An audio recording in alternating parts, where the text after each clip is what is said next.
Welcome to Howard's Opinion, the podcast where we dive into the latest and most intriguing sports news. We've got a lot to cover, but first, let's talk about the uncertainty surrounding LIV Golf's season-ending team championship.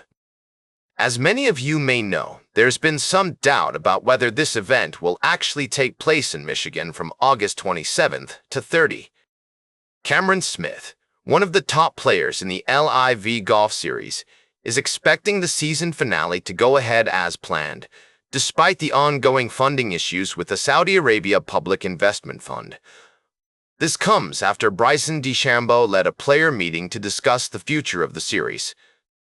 The PIF announced back in April that it would be ending its funding for LIV Golf, leaving many to wonder what this means for the future of the sport. Now, I know some of you might be thinking, what's the big deal about LIV Golf? But let me tell you, this is a major development in the world of professional golf. The LIV Golf Series has been making waves since its inception, with many top players joining the tour and competing for huge prizes. But with the funding issues and uncertainty surrounding the future of the series, it's natural to have some doubts about whether the season-ending team championship will actually happen. Smith seems confident that it will go ahead, but we will just have to wait and see what happens. We'll be keeping a close eye on this story and bringing you updates as more information becomes available. In the meantime, let's move on to some other fascinating sports news. We've got stories about NFL training camps, MLB playoff races, and much more. We'll be right back with more fascinating sports news on Howard's Opinion. Welcome back to Howard's Opinion, speaking to you from the epicenter of sports analysis. As we delve into the intricacies of athletic competition, a most intriguing development has emerged, one that warrants our attention and scrutiny. The drama of athletic speculation is once again at play, as Von Miller, the illustrious outside linebacker, has ignited a maelstrom of conjecture regarding his potential affiliation with the Dallas Cowboys. This is Howard Closewell speaking, and I must say, the nuances of this situation are nothing short of fascinating.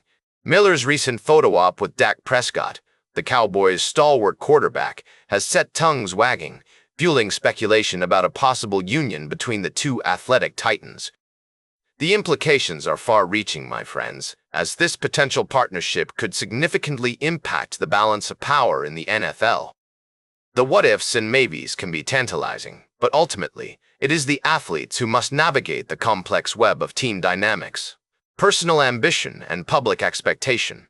We have witnessed countless examples of athletic migrations, some of which have yielded spectacular results, while others have ended in disappointment and disillusionment. The specter of uncertainty hangs over every transaction, every draft pick, and every free agent signing. The plot twists and turns, much like a Shakespearean tragedy, with athletes, coaches, and front office executives playing their respective roles. It is our task as analysts and commentators to provide context, insight, and critique, all while maintaining the highest standards of journalistic integrity.